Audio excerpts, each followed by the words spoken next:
melhorar a imunidade do organismo e o aproveitamento dos nutrientes contidos nos alimentos, muita gente faz uso de probióticos, que são micro-organismos vivos benéficos para a flora intestinal. Pois existem agricultores usando o mesmo princípio para melhorar o solo e combater pragas difíceis, como os nematóides, sem usar agroquímicos. Os probióticos rurais são bactérias e fungos, num caldo produzido pelos agricultores em suas propriedades. Espalhado no campo, o caldo promove a bioestruturação dos solos, quer dizer, melhora a aeração, dispensando o uso de máquinas para descompactação e subsolagem, e favorece a retenção de água no solo, reduzindo prejuízos com a estiagem. O caldo também contribui para o desenvolvimento das raízes, incrementando a fertilidade da terra e a produtividade da lavoura. E ainda pode ajudar a eliminar resíduos de pesticidas infiltrados no solo. Para falar mais sobre este assunto, no programa de hoje, o pesquisador e chefe-geral da Embrapa Territorial, Evaristo de Miranda, conversa com o agrônomo gaúcho Valdecir Sovernigo, produtor de soja, milho e sementes em Jataí, Goiás, um dos pioneiros no uso da biorremediação de solo para combater nematóides sem nematicidas e melhorar a fertilidade viva da terra. Olá, bem-vindo ao Brasil Verde, um programa do canal AgroMais, um programa dedicado à sustentabilidade da agropecuária brasileira. E aqui nós não estamos apenas para debater, trocar ideias. Nós trazemos pessoas que fazem a sustentabilidade. Gente como o agrônomo Valdecir Sovernigo, que sabe tudo por experiência de como cuidar da fertilidade do solo, mas sobretudo da vida dos solos. Bem-vindo ao nosso programa, Valdecir. Ok, doutor Evaristo, é um prazer enorme estar consigo. Pois bem, nós vamos conversar sobre um tema que poucas pessoas conhecem, não é? Ainda é novidade para muita gente e que tem componentes bastante diferentes de outros insumos usados pela agricultura, não é? Que são os chamados biorregeneradores de solo e que são, em geral, produzidos na própria fazenda, pelo fazendeiro. Eu queria, Valdecir, se você pudesse, no começo, contar um pouco o início da sua experiência, na sua fazenda, com a sua produção, o que levou você a procurar esses biorregeneradores de solo, bioestruturadores de solo, para melhorar a sustentabilidade da sua produção. Conta um pouco para nós como é que foi essa história. Bem, doutor, em maio passado, completou 38 anos que nós estamos praticando as nossas atividades aqui em Jataí, Goiás.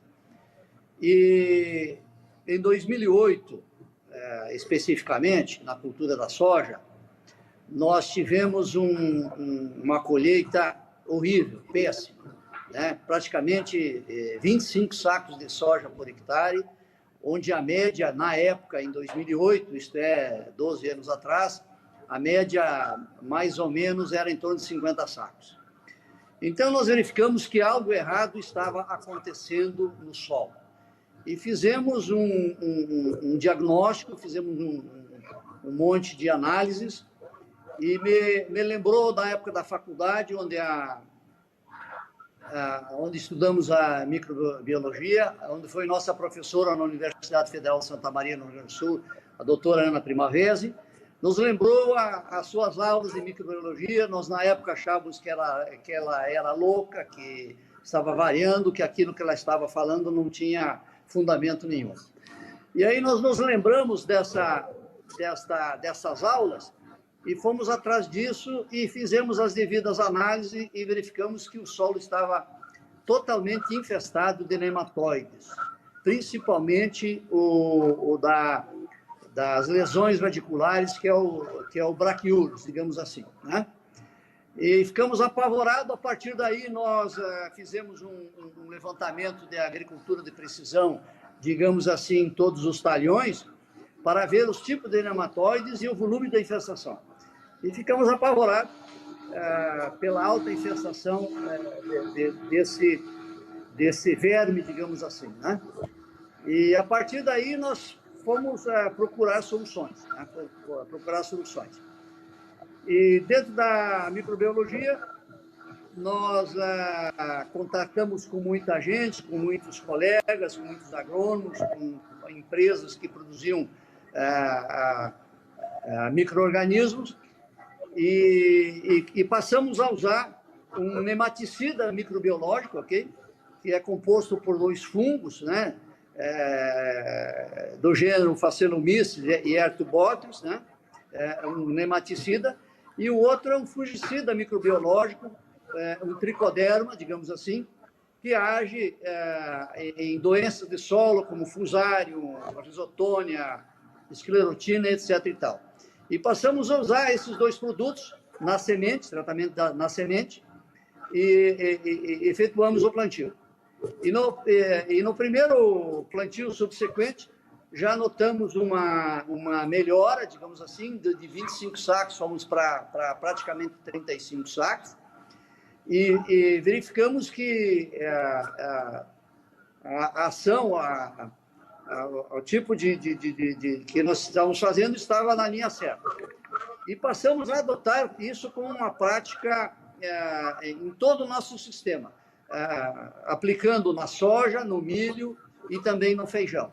Então, nós adotamos isso como uma prática, fomos aplicando em todas as culturas, via semente, né? E verificamos que, ano a ano, a produtividade ia melhorando um pouco, e aquelas manchas que a gente nota na lavoura, que são manchas totalmente irregulares, manchas amarelas, soja mais alta, soja mais baixa, totalmente irregular, elas iam diminuindo, né, gradativamente, e o solo ia melhorando.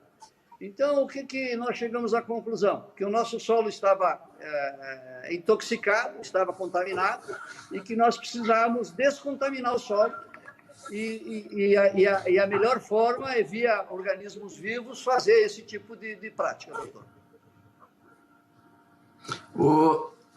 Valdecir, só para esclarecer para as pessoas que estão aqui nos ouvindo, né? O nematóide não é uma bactéria, não é um vírus, não é um micro-organismo desses bem pequenininho, né? Que atacam a gente nas infecções, ou agora o coronavírus, né? O nematóide é um protozoário, você falou muito bem, é um verme, né? É uma coisa bem maior, né? Não é simples de ser combatido, como no caso humano, existe alguns que são muito difíceis de serem controlados, né? E por isso você praticamente não tem alternativa química de tratar solos em profundidade. Como é que você vai fazer isso? Existem alguns nematicidas químicos, isso não funciona. Mas você foi construindo aos poucos, somente usando, inoculando, não é? Novas formas de vida, quer dizer, novos fungos, novas bactérias, inoculando junto com a semente. Você não estava colocando nada no solo ainda, não estava fazendo nenhuma aspersão de bactéria, de nada no solo. Você só estava, no início, começou essa recuperação da biologia, da saúde do solo, através de semente. E daí, como é que vocês progrediram nessa história? Bem, que nem o senhor falou, os nematóides, a exemplo de outros micro-organismos, eles estão no solo de maneira natural, ok? O que aconteceu? Aconteceu um desequilíbrio, né? Um desequilíbrio daquelas bactérias, daqueles fungos inimigos naturais, digamos assim, predadores dos nematóides, né? Diminuíram muito e os nematóides cresceram vertiginosamente. Então, houve um desequilíbrio praticado com o sistema de agricultura que nós praticávamos, né? Então, a partir daí, nós começamos, agora há praticamente 6 anos, a aplicar essas bactérias via surto de plantio, entende? Porque nós precisamos colocar a parte dos inoculantes, né? Os inoculantes que fixam o nitrogênio do ar, os bradyrhizóbios. Depois veio outro inoculante, o azospirilo, que, através da co-inoculação, que foi descoberto pela Embrapa, aumenta a produtividade, então seria mais uma bactéria. Além disso, nós começamos a introduzir bactérias, né? Porque o que nós usávamos até então eram fungos, né? Fungos. E comprávamos comercialmente, e até hoje os fungos nós compramos comercialmente, porque via fazenda é muito difícil de multiplicar. Então, nós passamos a adotar a adição de bactérias, né? Várias bactérias, como Bacillus subtilis, Bacillus megatherium, Bocacio, Pseudomonas, uma série de bactérias que elas são benéficas, né? Elas se alimentam, elas concorrem com as doenças e com os nematóides, e começamos a colocar de açúcar. A partir daí, nós começamos a multiplicar na fazenda, num projeto pioneiro, né? Onde lá atrás a solução que foi nos apresentada foi via essas caixas de brasilite, digamos assim, com um aerador, etc. Eu achei um processo muito empírico e não prático, né? Que poderia haver contaminação. E a gente montou um projeto com o pessoal em cima de uma biofábrica. E essa biofábrica, tipo... Só um minuto. Pois não. Não, Valdeci, só para a gente esclarecer bem as pessoas que estão nos ouvindo. Acho que aí você contou exatamente algo parecido com o que foi dito aqui no começo do programa sobre os probióticos, né? As pessoas tomam probióticos, não é? Em iogurtes, às vezes o próprio probiótico, até em dragas, né? Elas ingerem para melhorar, para reequilibrar a microflora dos intestinos, não é? Que às vezes se desequilibra por várias razões, etc., né? Então essa analogia eu acho bastante válida com o que está sendo contado por você, né? Você começou a reintroduzir, não é, populações de bactérias que são importantes para a vida no solo, que estruturam toda a cadeia, todo o ciclo da microbiologia do solo, já não só através das sementes, mas colocando, né, no sulco e continuando a colocar fungos também que são adquiridos fora. Então agora nós vamos passar para um terceiro passo, que você foi bastante pioneiro. Eu já tive a ocasião de visitar aí a Fazenda Condor do Valdeci, e é um modelo mesmo em termos de tecnificação, de higiene, de cuidados, né? A maneira como ele faz isso, ele vai nos contar agora, porque num dado momento, como muitos outros produtores, ele passou a dizer, não, isso aqui pode ser produzido na fazenda.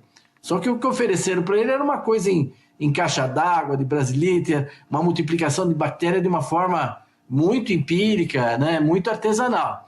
Mas ele evoluiu para um sistema bastante sofisticado, que se puder continuar nos contando aqui essa história, está interessando todo mundo saber como é que você produz bactéria e leva para o solo aí na sua fazenda. Bem, doutor, nós, as cepas das bactérias, a gente adquire elas, ok? E a gente adquire também o meio de cultura, porque tem muitos colegas agrônomos ou produtores que estão num processo até de coletar as próprias bactérias no solo das suas fazendas, mas aí precisa muito conhecimento, muita atenção, especialização, muito cuidado, e como esse processo, digamos assim, ele é muito barato, adquirindo as cepas e o meio de cultura e multiplicando, eu achei melhor adquirir as cepas, adquirir o meio de cultura e fazer a devida multiplicação na fazenda. A multiplicação ela é feita de várias bactérias, como eu já citei, né? Para cada cultura a gente adiciona no solo uma enorme de bactérias, e depois também via foliar também, toda vez que a gente entra na lavoura, a gente procura adicionar certas bactérias, porque elas não têm contraindicação, elas não fazem mal, e elas só fazem bem para o solo. E como é um processo, digamos assim, muito barato, a gente é estimulado a aplicar em todas as aplicações e, logicamente, dentro de todas as culturas. Então, nós fizemos essa multiplicação numa biofábrica, como eu lhe falei, um projeto que foi feito, nada mais são do que tanques inox, né?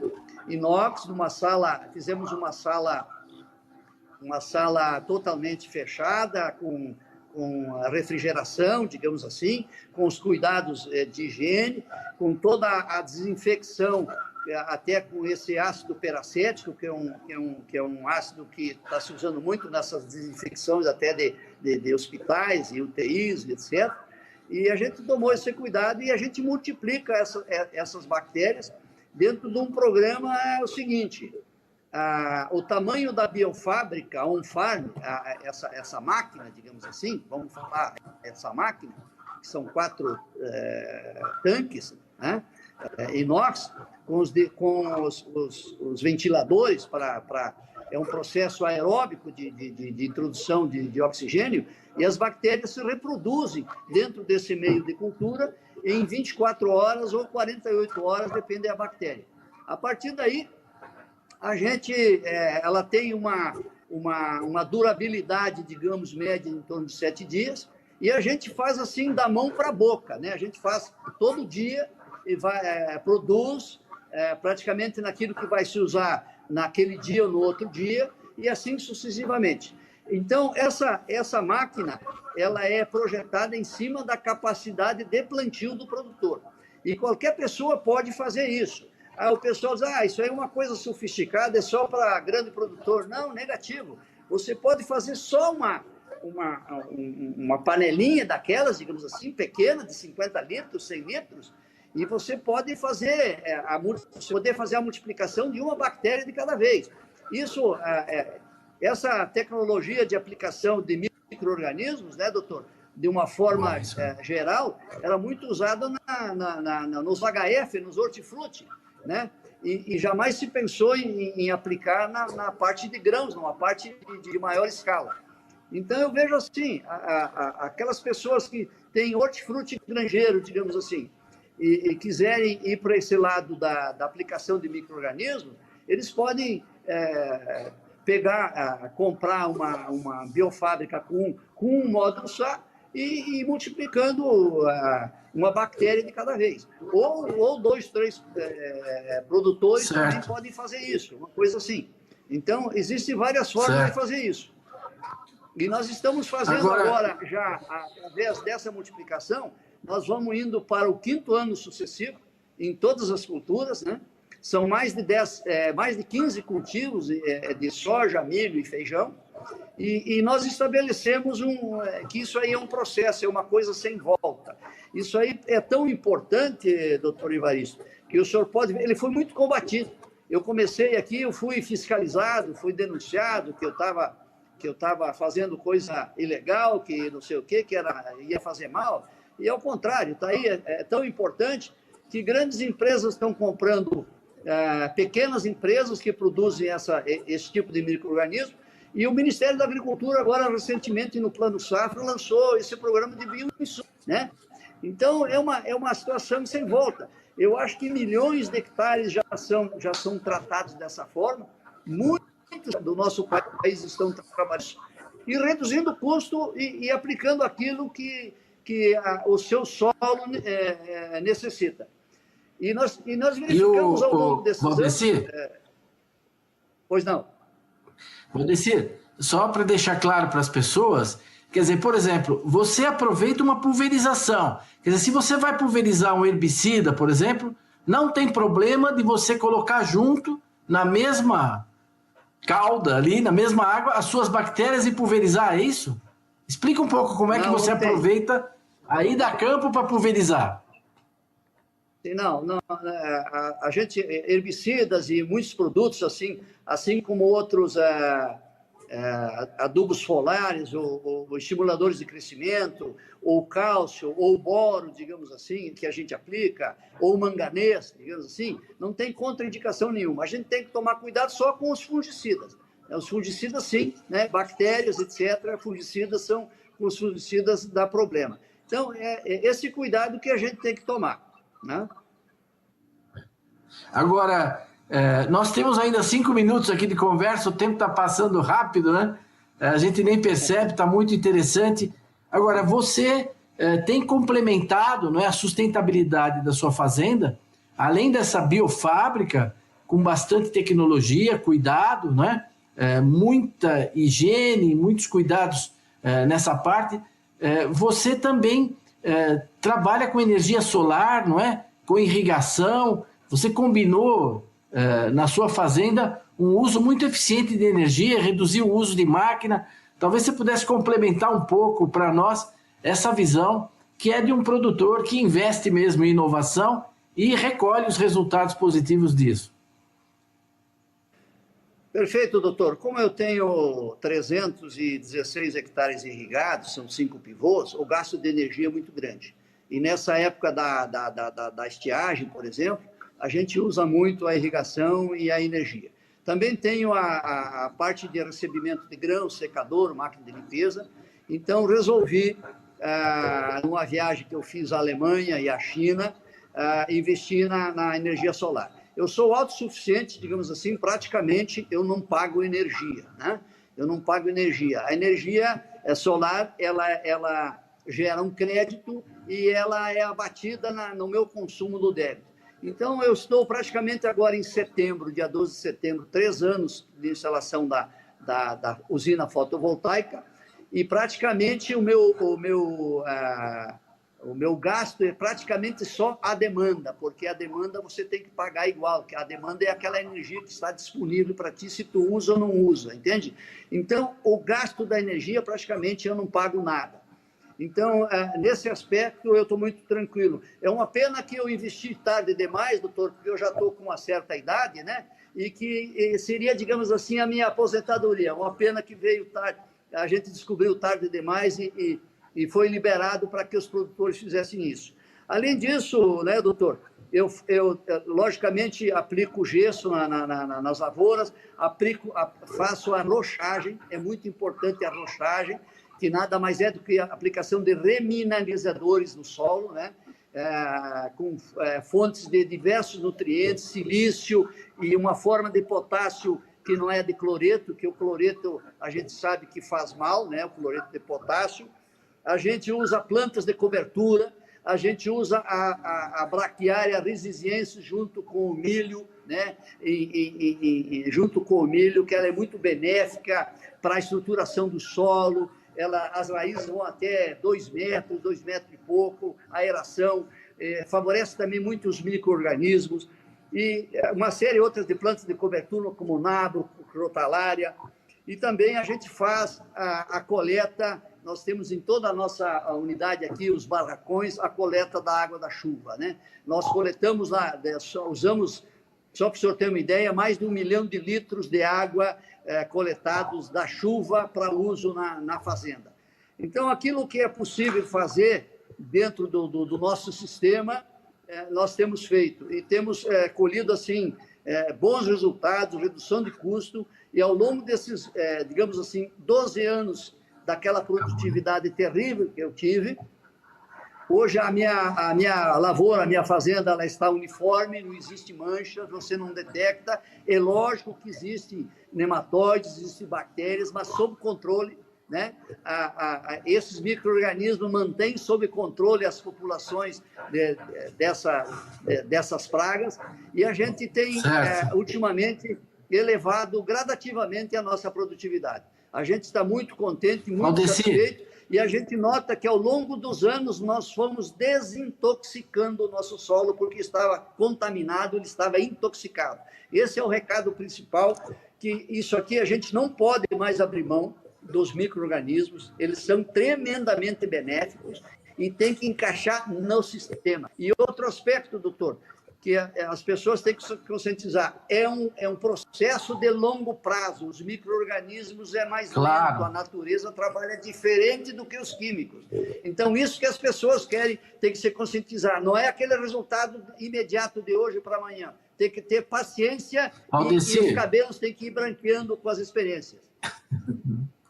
Valdecir, eu queria agradecer muito sua participação no programa. Você mostrou mesmo que é a busca da sustentabilidade. na energia, não é? Na matéria, na vida biológica, até com pó de rocha. Nós vamos trazer aqui essa questão um dia para tratar dessa questão da remineralização de solo. Mas você, energia solar, você é um exemplo mesmo. Muitas pessoas imaginam o quanto os produtores buscam a sustentabilidade, e isso é bom para o meio ambiente, para o consumidor, para todos. Muito obrigado por sua participação conosco aqui no Brasil Verde, foi excelente. Um grande abraço. Um abraço, doutor Evaristo. Uma enorme satisfação em vê-lo e conversar com o senhor, uma pessoa que é um ícone na agronomia, no meio ambiente, um exemplo para todos nós. Um grande abraço, doutor.